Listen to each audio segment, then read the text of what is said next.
All right, back again. Let's just keep pounding these out. All right, 8 of 15. Long one again. All right. Two things that I have repeatedly mentioned that I don't like to eat: Eggo waffles and corned beef from a can. Ever since I have become honest with him about not liking corned beef from a can, the frequency with which he purchases it on a whim has noticeably increased. He even wanted to make it on Christmas Day. Like, he wanted it for Christmas dinner. Like, what? Okay, anyway. Last time he made it, I reluctantly agreed to eat it, forced my way through the meal, and when he collected my plate to do the dishes, he had the gall to ask me how it was.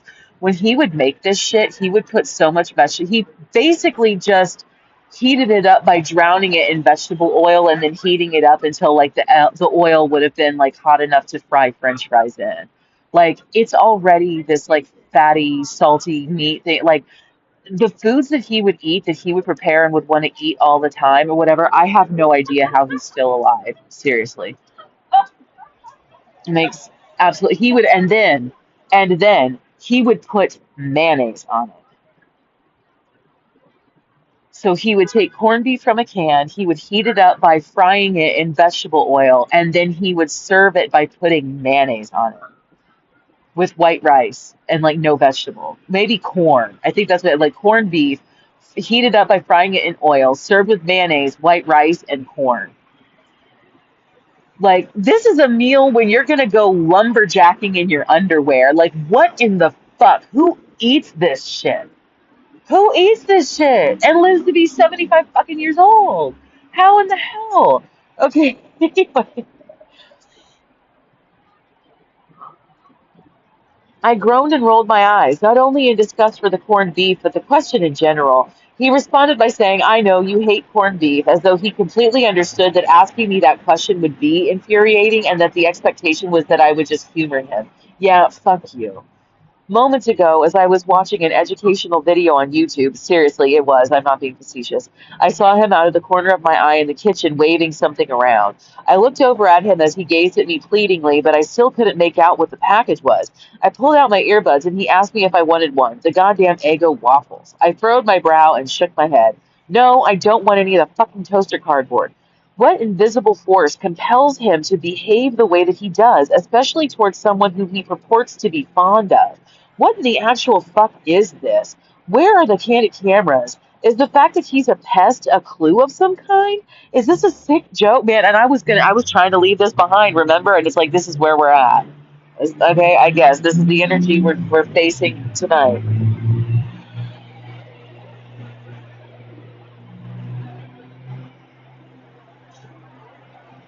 Is this a sick joke? Is someone listening or watching or both? What the goddamn hell gives, man? As my brain spirals down this rabbit hole, at first I fantasize about someone observing this situation, and then my thoughts begin to turn more hypothetical. What if this is actually is some sort of experimental setup? So check this out. First of all, I have two bachelor's degrees, one in psychology and one in philosophy. I have experience working with special populations, which is the PC way to describe working with the developmentally disabled. In case that's still unclear, the CDC website defines it as follows. Developmental disabilities are a group of conditions due to an impairment in physical, learning, language, or behavior areas. About 1 in 6 children in the U.S. have one or more developmental disabilities or other developmental delays. That's a crazy high statistic, right? That's like what, 18%? Something like that, right? That's freaking wild. That's a lot of people, dude. Like most things, DDs run the gamut from mild to profound, and when I was in college, I worked for a company who houses, employs, and facilitates moderate to profoundly disabled adults. Fast forward to moving here and encountering the difficulties that I encountered, which led me to where I am now. That being said, the bottom line is that background-wise, I'm a good fit for this. More on that as this program develops. It'll be soon, I promise. Second premise. While I was living at the homeless shelter, there was a really nice older guy there named Sonny who had another younger guy who went by the nickname Tiger who used to follow him around and help him. One night I overheard Tiger telling Sonny about getting into subsidized housing and then having him move in with him as his caregiver because that's allowed. I remember watching him hound Sonny, insisting on helping him out and feeling creeped out by it.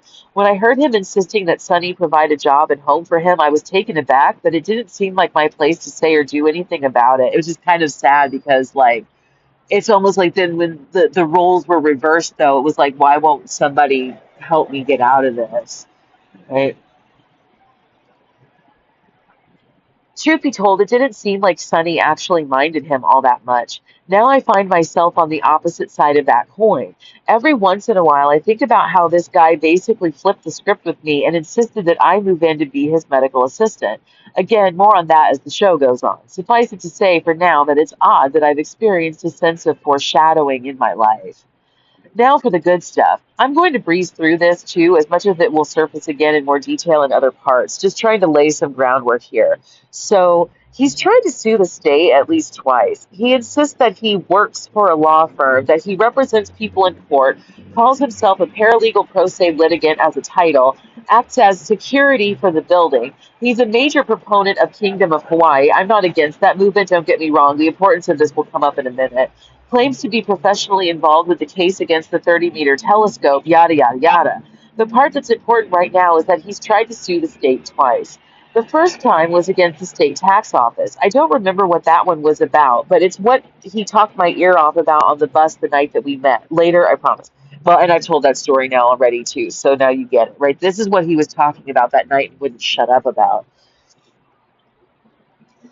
And I've seen the document but never read through it. The second time he never told me about directly, but it happened only a few months before I ended up moving in. He left it lying out in plain sight one day when he left to go to court, quote unquote. Which I've come to realize is really just what he says when he has to go downtown for something, like do his taxes or meet up with family and what not like something, or go to a doctor's appointment or whatever. Um, So I read it. He tried to sue the SNAP office because his benefits were deposited a couple days late. I know from personal experience that that happens when you don't turn your paperwork in on time. Every 6 months, they review your eligibility, and if you don't return the paperwork by the date on the form, your benefits will be delayed. SNAP is food stamps, in case anyone is confused. His food stamps were a couple of days late, so he tried to sue for something like millions of dollars in damages as a result. The first problem is that he was likely told by the DHS, the Department of Human Services, that it was his own fault that his benefits were late. He has a bad habit of aggressively asserting his opinions as though they are obvious facts and behaves as though anyone who doesn't just give him what he wants is stupid and purposefully trying to ruin him. The first response from the state attorneys was that a citizen cannot file a lawsuit against the state for personal damages. This is probably the same response he received to his tax complaint as well. His response was that DHS is not the state, it's just an entity of the state. Of course, the response to that was the same, but explicated that the phrase suing the state is intended to mean that one cannot enter into private litigation against a government bureaucracy. Phrase mine, don't shoot me if it's slightly inaccurate. Hopefully, you get the drift. His response, Kingdom of Hawaii. He argued that he doesn't recognize that Hawaii is a state in the federal union of the United States of America and therefore thereby doesn't recognize the existence of the jurisdiction of an entity called the state of Hawaii. He literally used the Hawaii state court system to initiate litigation against a Hawaii state-supported welfare program, then argued that a federal welfare program, then argued that he doesn't recognize the existence of the entity that he sought damages from. So lawsuit goes poof. I can only imagine how badly the state wanted to send back a request for him to explain where he thinks his food stamps come from then. What about his federal housing? This dude literally depends on the United States government for food and shelter, and yet wants to sue them and claim that he doesn't believe in the source. I don't think there are words that properly describe the level of stupidity that requires. Upon moving out of the homeless shelter, I promise it will become more clear as I proceed through the story. He tried to sue them too. Read source. I don't know. That's 3 times that I know of that he tried to sue a government agency or program. Technically, the shelter is privately held by a nonprofit, but it receives the majority of its funding from government grants. That's likely enough to get him designated as a vexatious litigant, right? He repeatedly keeps trying to sue the state. And so it's like someone does have to take the time and effort to respond to him. right? But the response is just, you can't do this. He thinks that he's a driving force in other arenas as well. He lords over the people in the building and the guests they welcome as though he doesn't have someone living with him illegally. He's chronically addicted to Facebook and considers researching his write ups as being busy as though it's an obligation of some kind. He will run in after spending time downstairs and rush over to his desk as though his ass is on fire and the chair is a bucket of ice water. Like for real. Like those, like imagine in cartoons, right? He will literally come in the door and run over to his chair and fling his computer open and just get right back on Facebook. His profile is public, but under a nickname. He seems to have quite a few adoring fans. So one of my friends in politics told me that his entire quote unquote inner circle are known fringe freaks. You know, the kind of people that when you hear gossip and they are revealed as the source, you just roll your eyes and question why anyone repeats anything they say. He has problems with service providers as well, such as utility companies and other situations in which he is a customer. He just seems to have a prevailing inability to understand how things work socially, as well as an internal lack of ability to accept responsibility. He also has trouble recognizing that people don't believe his bullshit. Here are a few highlights. Let me begin by mentioning that there was a day that he came home from allegedly trying to get the judge to approve his vacating the position he holds with respect to the 30-meter telescope. He had thought that his doctor was going to provide notice that his physical health was too poor to continue dealing with the stress, but instead, as he lamented to me, the doctor provided documentation that made it sound as though he were mentally ill. You don't say. I know I've told this story before too. So like I said, there are definitely some greatest hits. I don't think I had much of a reaction at all. I was sort of amusingly dumbfounded. It was as though he were telling me a pathological lie that he speaks directly to the judge concerning this landmark lawsuit, within which was embedded an actual fact he's mentally ill, that of course he is remiss to believe, and an overall manner that would indicate to any rational human being that he is mentally ill. Mental illness, quite literally self evident, meta evidence.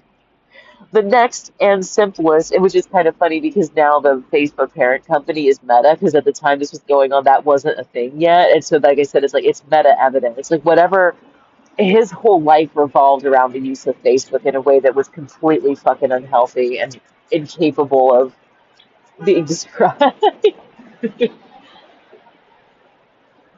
The next and simplest case in point to this end is that he cannot understand why the bank charges him a $1 service fee to pay his telephone bill there. I have explained on more than one occasion that the bank is not the, shall I say, proper or expected place to pay your utility bills.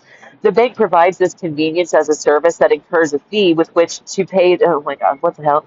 Incurs a fee with which to pay the bank employee for the time they served you, as well as for the bank resources necessary to forward the payment. He'll just look at me with his cockeyed confusion as though it just cannot sink in. He's so miffed at the perceived unfairness of the fee that he cannot see that he's paying a fee for his own convenience. Honestly, like, I don't know if I so basically he asked me that he's like, we charge this fee, and I told him, I said, like, because the bank isn't where you should be paying your electric bill. And he looks at me all happy and he's like, well, where else would I pay it? And I'm like, the electric company. Like, don't they send you a bill with a stub and you would like you write them a check or you go online and you pay it? The bank isn't where people pay their bills. So like this is what I mean when I say, like, I don't think he's really lived a very normal adult life. Right. And now, so here's the thing. And he's talking, oh, sorry, his phone bill, because I'm like, he didn't pay an electric bill. But yeah, so it's like for paying his phone bill, right? Then it's like, yeah, they offer bill pay at the bank as a service, but they charge you a fee because it's a service, which is, it's just kind of a weird, why would you, why would you think that the bank would just exist to like do things for you for free? This sense of entitlement perverts his understanding of most things, but there's also a sense in which it seems that conversely, he simply can't understand what's going on to begin with. It is here that one can observe the two hurdles in his mind. The first is the narcissism that causes him to feel so much anger and frustration at the fee. The second is his intellectual disability that prevents him from being able to understand the fee in the first place, right? So there's like, I don't even know why there is a fee, but even if there is a fee, why are they charging me? Now, think about the whole Fight Club conspiracy theory situation. What if that's what he's actually talking about? Like he's trying to pay his bill with me, but I keep rejecting his payment, right? Or like that whatever it is that he's trying to do to talk to me, or just like where else would I pay it, right? Where like why am I like it's kind of like a if he, right? If he is so close to the source of the game that he is housing one of the main people, why does he still have to pay a fee? This okay, here's another way of looking at it, right? So I'm sure like that if anybody's ever listening to this, you get the whole idea of this conspiracy game bullshit, right? It's very like on Sex and the City, right? If Carrie's picture is on the bus, why is she so broke she has to ride the bus? Like if you're famous enough that your picture is on the bus, right? Why are you taking the bus? Right? So it whatever he thinks he was instructed to be doing, it doesn't make sense to him why he can't get anywhere using me as a source of information. Like, if your face is on the money, why don't you just have an unlimited supply of money? What he's not understanding is that I am an unlimited supply of money. It's just that the bill he quote unquote needs, the quote unquote bill he needs to pay isn't the bill he thinks he needs to pay. So, like going back to what I hypothesized before, he doesn't understand that he is the subject of the experiment, even though things like he knows he has glaucoma in one eye and is actually medically diagnosed visually impaired. And then repeatedly, I have indicated and provided evidence that I am not. So, if the description of the person being studied involves being visually impaired, he should know he is visually impaired, and he is also constantly receiving evidence that I am not. I am a constant source of quote unquote money for quote unquote playing the game with. He just doesn't like what that means for his role in the game.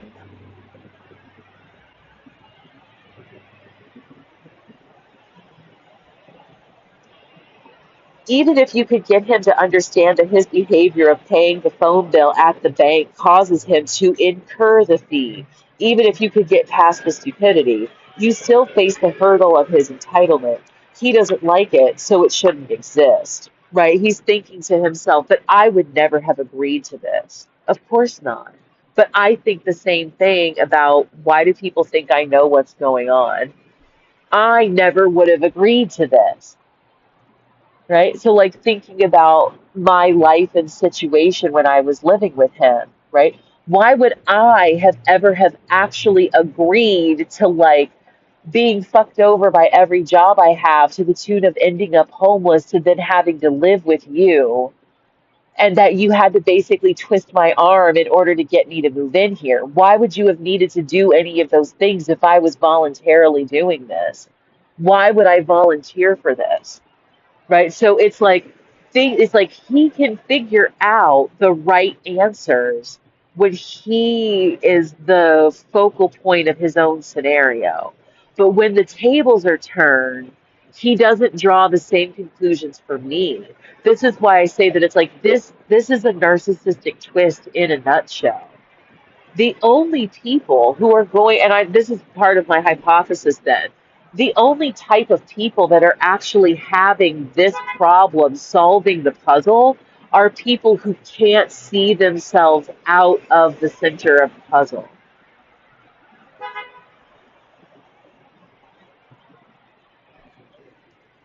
Anybody else is really quickly capable of seeing what's really going on here, right? And understanding she doesn't know what's actually going on. And that this is actually probably pretty fucking wretched. And it's like, oh, it definitely is. It's definitely pretty fucking wretched.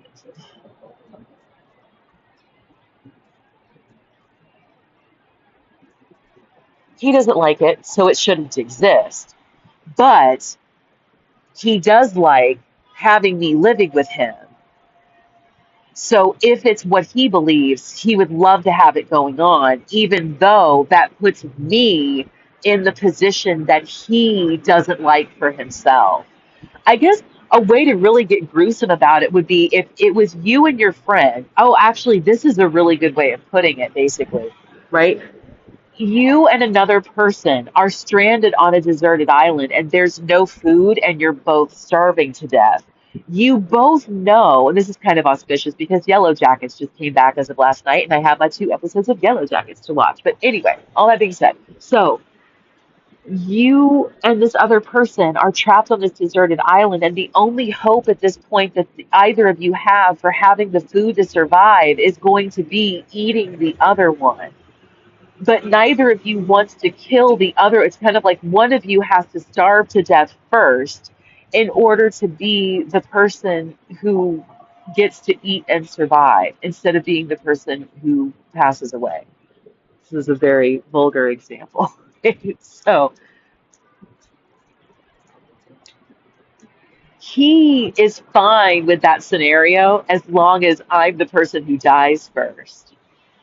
And simultaneously doesn't understand why I am not comfortable with that, right? So like if he's thinking like she should just kill herself to save and allow me to eat her, right? Like I said, this is a really vile example, but I feel it's like driving it as far to the, as far as you can to the whatever, right? So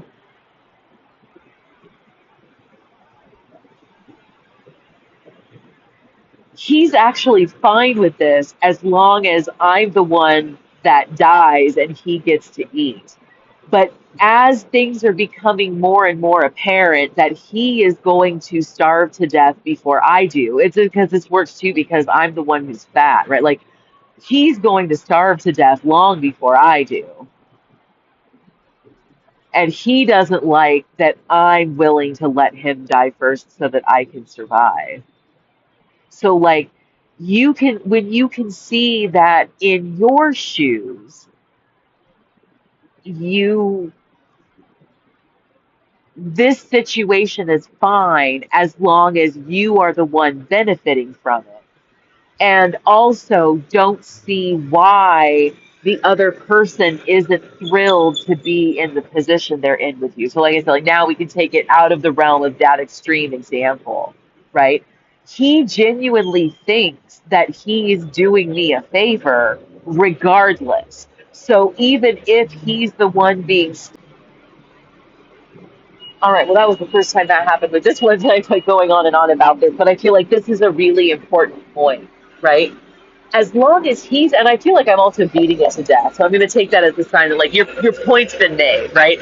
As long as he's benefiting from it, he thinks it's cool. But he's like, wait, but I didn't agree to being the person being studied. But he should have been able to read the description and recognize himself in the description from the informed consent, because I know I've already talked about that before.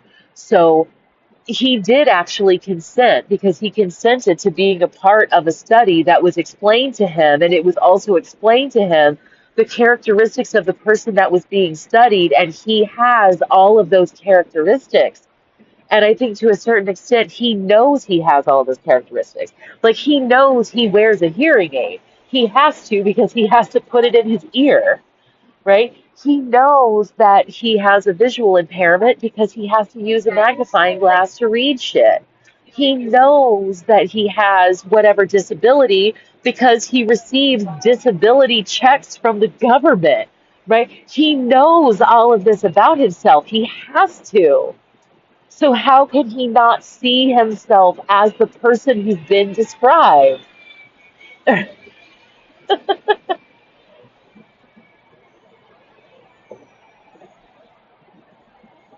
One ties into the other in such a quantum entanglement that it's hard to know where one begins and the other ends, and how the interplay has affected his lifelong development. So, like I said, his interplay between the mild intellectual disability and the narcissism. But what if it is actually all just situationally entwined? And both of those aspects of his personality are coming through because how does he not understand that when he filled out the informed consent that he was the person that was being described? And that he did consent because it's like, okay, but if you consented to be a part of the study that was described to you and you aren't the test subject, but part of it was that you understood that the test subject would not understand that they are the test subject. Maybe that's what he's getting hung up on. If that was actually in the informed consent, right? That because I kind of think about it as like a logic games puzzle, right? If what you're studying is this person is going to be incapable of recognizing that they are the subject of the experiment, when you put on it, right, that the subject of the experiment is not going to be able to recognize that they are the subject of the experiment, right? If you think it's a paradox, right? As soon as you think, I think I might be the subject of the experiment, but it said that the subject of the experiment isn't going to be capable of realizing that they're the subject of the experiment. But that's not what's grounding him out. It's not the paradox. It's that he actually, in his mind, does not believe that he is the subject of the experiment. So he never even gets to a point where he's considering it as the paradox. He's just thinking, I know for a fact I'm not the subject of this experiment. But how can he be so sure? This is weird. This is bending my mind. I'm probably going to have some weird ass dream about this.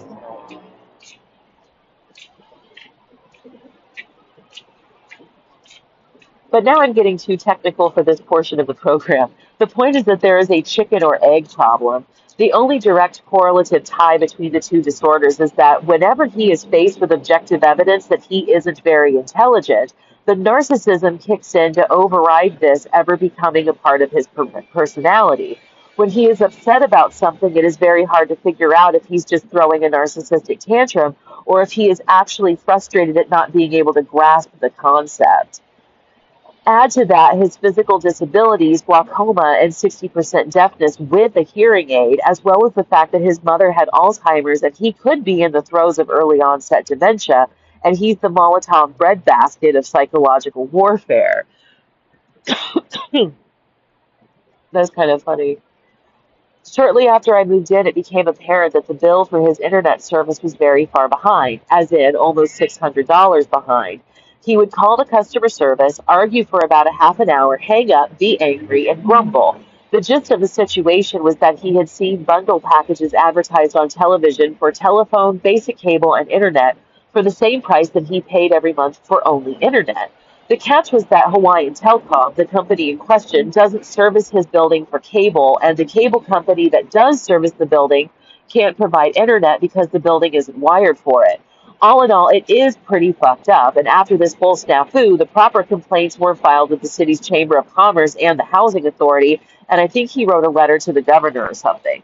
Oh, but before I forget, quick aside, there was a time when he said he was having problems with his email because it wouldn't let him send messages to anyone with an address that ends in hawaii.gov. Yeah, this has definitely already been in here already. I didn't offer help or ask for more details because I had a hunch they all blocked his email address. Possibly even went so far as to block his IP address at the server level on their end. Luckily, he didn't push the issue with me. Okay, back to the internet billing issue. His bill had been around $60 per month, which was the advertised price for the package, as I mentioned. Each month that he was charged this instead of the amount that he believed his bill should be, he didn't pay it. He paid what he thought he should be paying, which was like $30, or he got frustrated enough that he didn't pay anything at all. His argument was that it didn't make any sense that for that price he was only getting internet.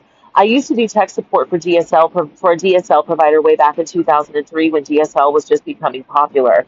Notice how once again my work experience is coming in handy. One of the problems that I suspected he was having while talking to customer service was simply not understanding that his internet line was also a working telephone landline. While he was arguing that he doesn't have a telephone, he uses a cell phone, he meant he physically doesn't own a telephone handset. However, for DSL service, that's really a non-starter. You have a working landline. You just need a splitter so that you can plug in both the router slash modem as well as a handset telephone. In his mind, the fact that he doesn't use a landline means that Hawaiian Telcom shouldn't be charging him for a landline. But that's like arguing that because you are going to record a show on DVR to watch it later, you shouldn't have to pay for the cable, or that you shouldn't have to pay for the water you use to cook spaghetti because you're going to throw it away when you're done. It's just not going to fly, Marty. Right. So basically, like I said, like so when he would get his bill, he was being charged for a oh, that's what it was. They would ask him what the telephone number was associated with his account because that's how you would search for his account. And he would like so the first level of what was pissing him off whenever he would call is they would ask him like, can you look at the bill and tell us what your telephone number is? And he would keep telling them, I don't have a telephone with you guys. But he does because that's how DSL is pushed, right? That's the connectivity of DSL. But because he doesn't understand that and he's not really willing to learn, he's already pissed off before they would ever get started. So the first thing that needed to be explained to him was you do actually have to pay for landline service because it's just like dial-up internet. DSL was just like a faster version of dial-up um, that used the same mechanism, the same delivery mechanism. So I feel like this is like what I said before about like that the language of the Fight Club seems to be based in English in such a way that it's just a jargon or a slang, right? And so if you don't know that people are speaking Fight Club language to you, it just sounds like they're saying fucked up shit, right? So I've said this like about my family and stuff. Like they'll say stuff, and then my dad would just be like you get upset about stuff, or like you take everything the wrong way, and like nobody's like said anything to hurt you, or like any of this stuff. And I'm like, you're literally like insulting me out of nowhere for no apparent reason. Like, remember what was it I was just saying in one of these like a few minutes ago? About the hang on, right? Or hold on, I'll be right back, right? When I ask you, though, what am I holding on to? Or like, what am I waiting for you to come back for? Did you see like a kind of like a short chick, flying looking random bike past here? No, I'm not paying that much attention to the people going Sorry. by. Sorry. So basically, um, when somebody, like, okay, sorry, that like totally distracted me and threw me off my fucking game. Okay, anyway. So when he would say, like, hang on, Jimmy wants to borrow my cart, I'll be back in 10 minutes. When I ask, what am I waiting for you for? I'm actually asking that question, right? When what he's talking about is this fight clubby shit, right? I'm supposed, right? Supposed is in assumed both assumed and like should, right? Because you know it's like that there's those two meanings of the word suppose. Like when you say like you're supposed to know this, it's not just you're assumed to have learned this already. It also has this connotation of someone should have taught you this by now, right? You're supposed to know this. Well, ought doesn't always imply is, right? Just because you believe that I should speak the Fight Club language doesn't fucking mean I do. And if every time I've asked somebody to explain themselves, I have been asking people to fucking teach me the fucking language, and they refuse to fucking do it.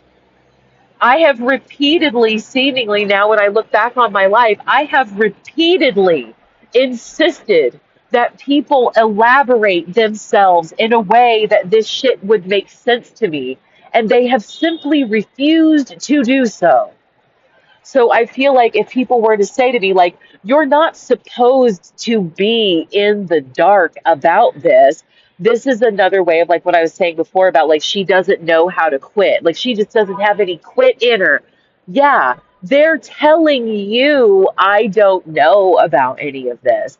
When you say you should know about this, that means that people understand that this isn't some shit you just do to somebody against their fucking will.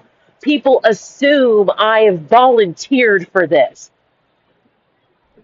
I don't even know what the fuck is going on, right? People think I volunteered to.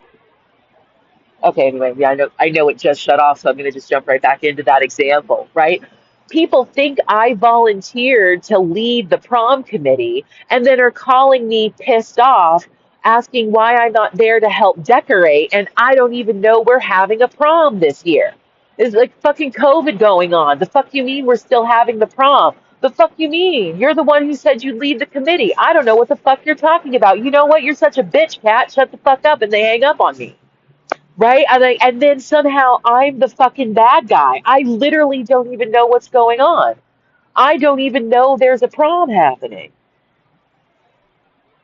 But somehow I'm an asshole because I didn't show up to decorate for something I didn't even know was happening.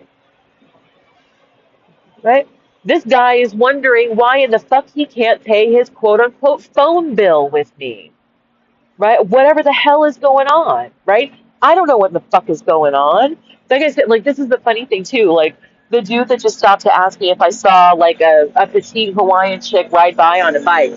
It's like 8 o'clock at night. It's dark. This isn't really like a well lit stretch of sidewalk, and I'm slightly visually fucking idea. Now my headphones are telling me battery low too. That's fucking hilarious. Right, that like I wouldn't be able to see her well enough to have known whether or not I saw the person he was talking about anyway, right? So now maybe like that could be like from their experience, from what they've been told and could understand, it would make perfect sense that I know, at least know what's going on and have been taught the language and can understand people. Like they don't understand why I'm asking for the information that I'm asking them for. Well, I'm still asking you for the information though, right? Like when he's telling me like, "Hang on, I'll be right back. I have to go fix somebody's TV real quick." And I'm like, "Why do you keep telling me to hang on? Like, I don't know what you think I have to wait for you to come back to do is."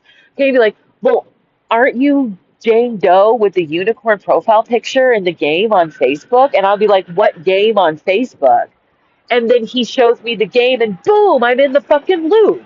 Like I don't understand why no one has ever just fucking told me what I've asked them for. I don't get it. And like I said, by the time this is all said and done, I fucking hate all y'all. I'm so fucking angry, upset, and pissed. I don't even know where to begin. Right? Like I said, that it's like somewhere along the way at the start, either it was always supposed to be this way, right? No one has ever been able to figure out that she doesn't even know what's going on. That's the experiment. Can people even figure out what the fuck is going on here? Like, it's been long enough. I'm 43 years old and I'm sick and fucking tired of being homeless. Can this be over already? Whatever the fuck it is, right? Just put a fucking cap in it.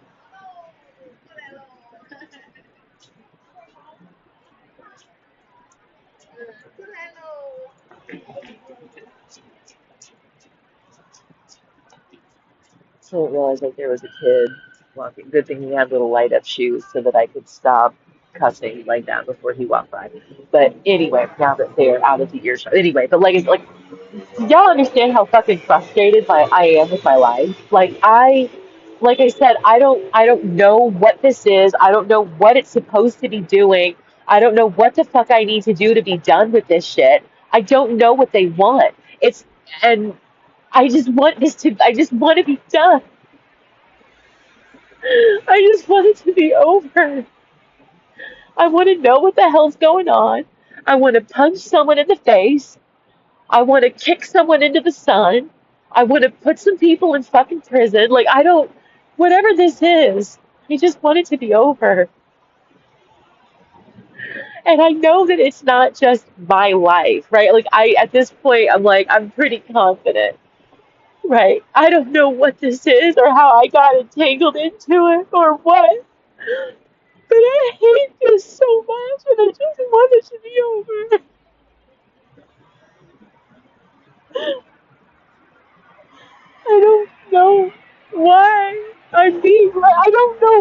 you're doing this to me. I just want it to be over and I don't know how to make it stop.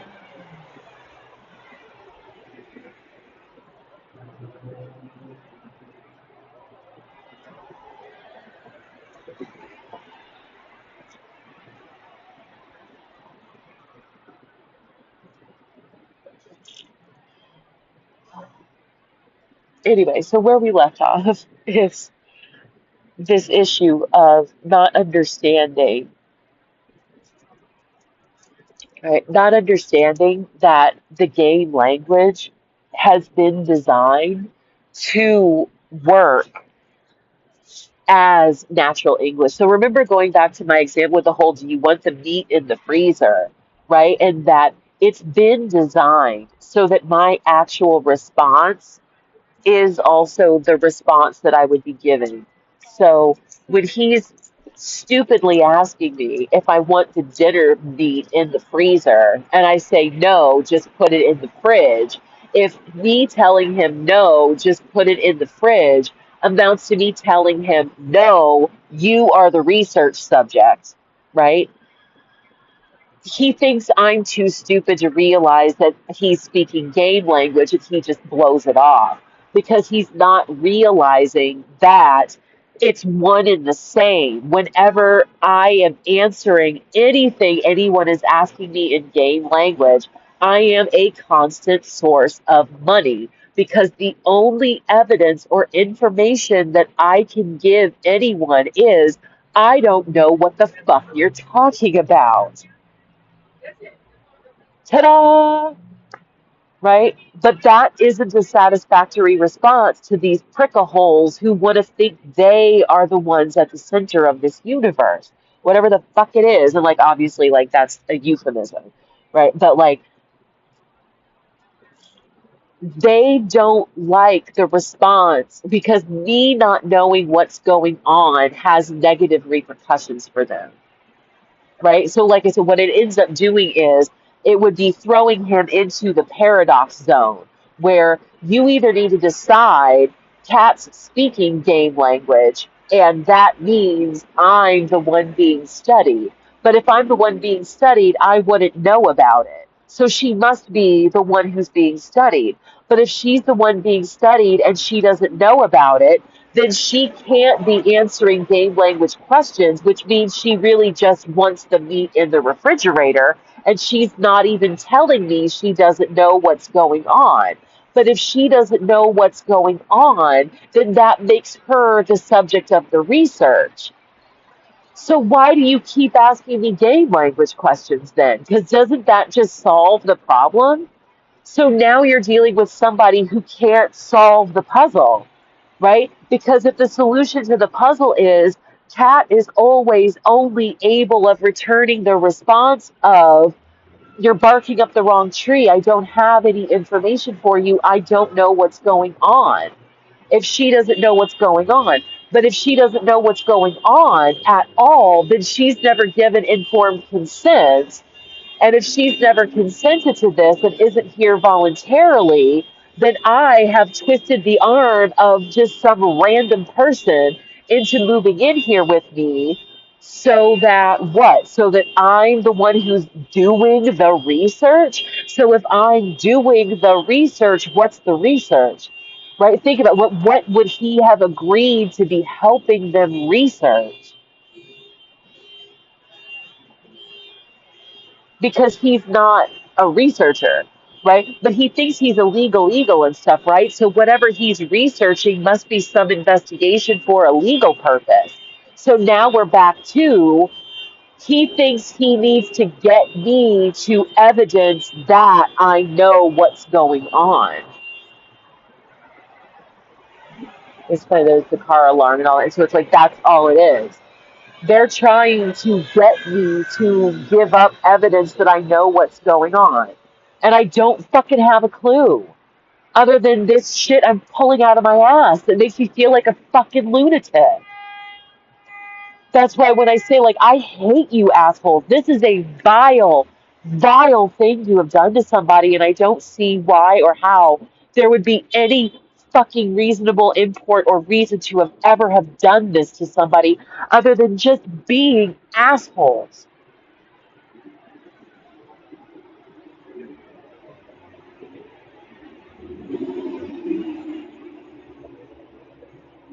Another brief aside, his modem is a model type that I use to troubleshoot, so the few times that the internet has actually stopped working, I can literally physically troubleshoot the modem myself.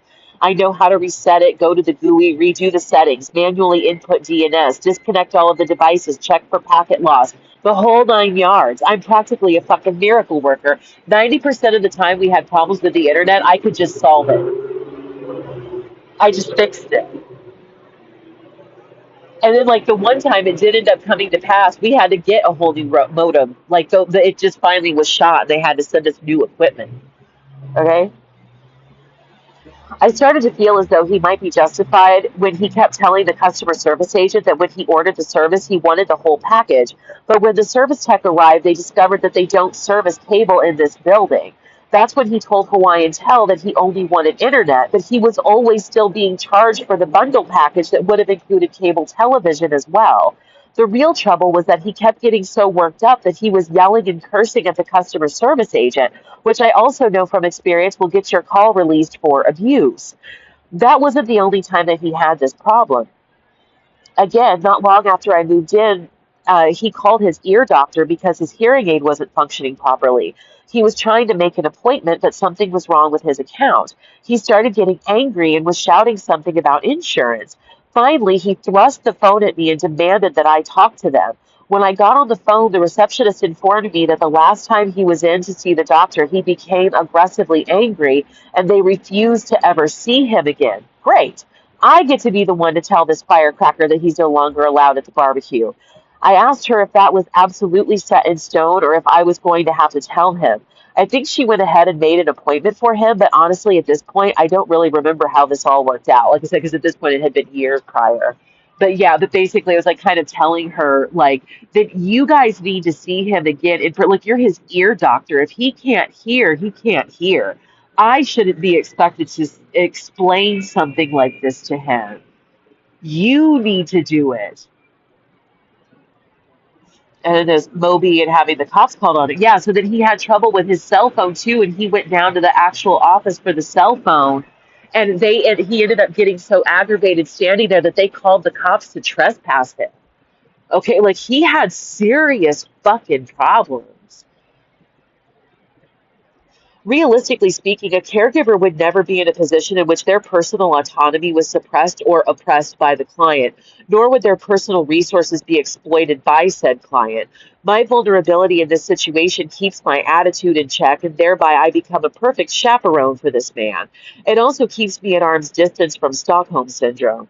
I have enough autonomy that I am not completely dependent, but I am just dependent enough to be sufficiently annoyed with the bastard that I'm doing something as brazen as writing this script as I watch him out of the corner of my eye.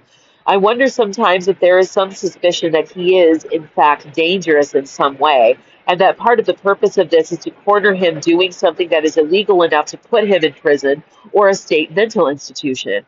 That feels sort of far-fetched to me in some ways, but in others it appears to be warranted. Almost seems like the perfect state, right? That it's like it's a little bit weird, right? Like, is this some sort of bizarre caregiving pilot program and he does just need this modest help? Or is he actually a potentially dangerous person?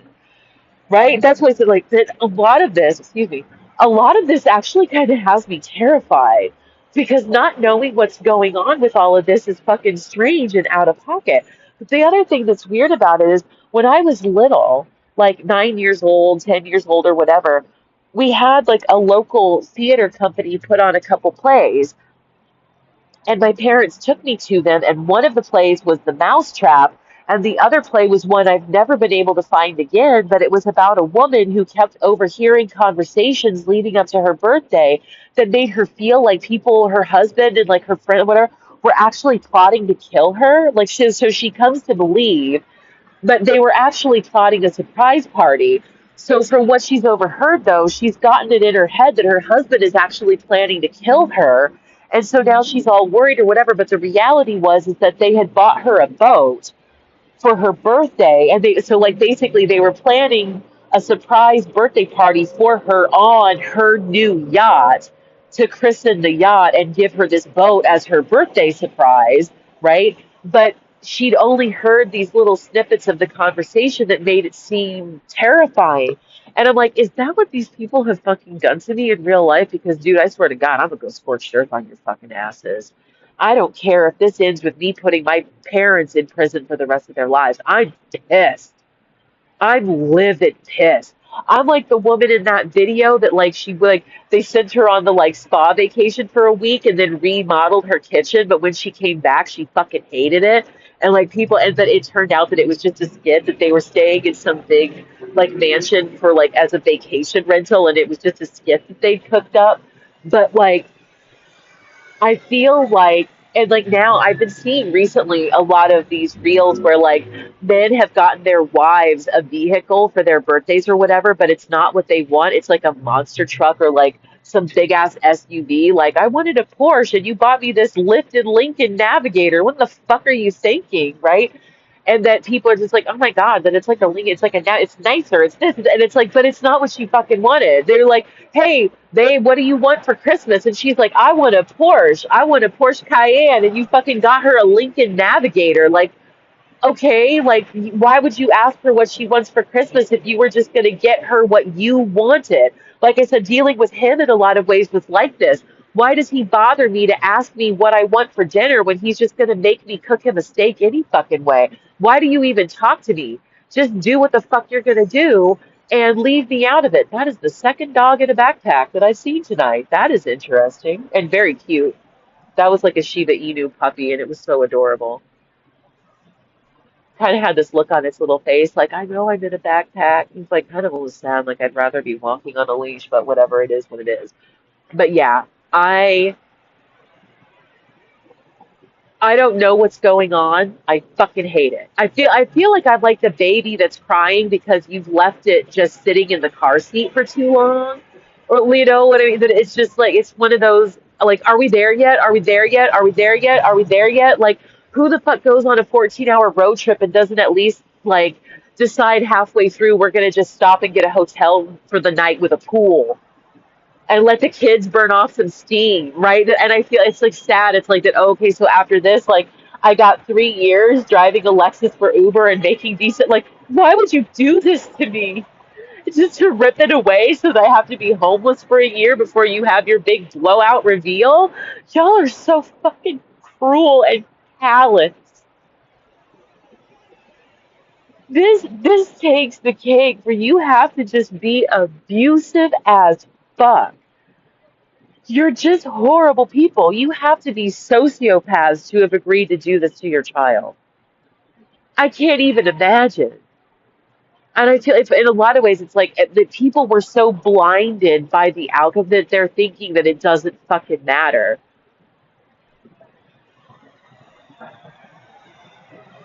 Like, we know we're going to make her rich beyond her wildest dreams, so who cares what we need to do to her in order to make that happen? Are you fucking kidding me? You gotta be fucking kidding me. Right? She lives in Hawaii. What does she have to complain about? Every goddamn thing, you fucking assholes.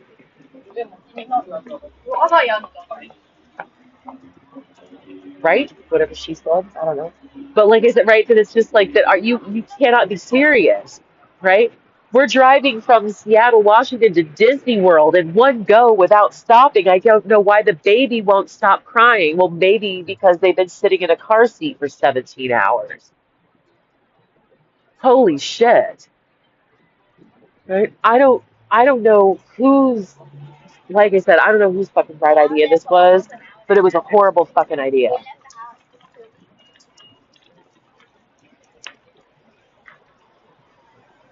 It was beyond a wretched fucking thing to do. Beyond it. Completely fucking beyond it. And I need to go now or I'm gonna end up missing my butt and I really don't want to be pissed off. I'm so fucking upset.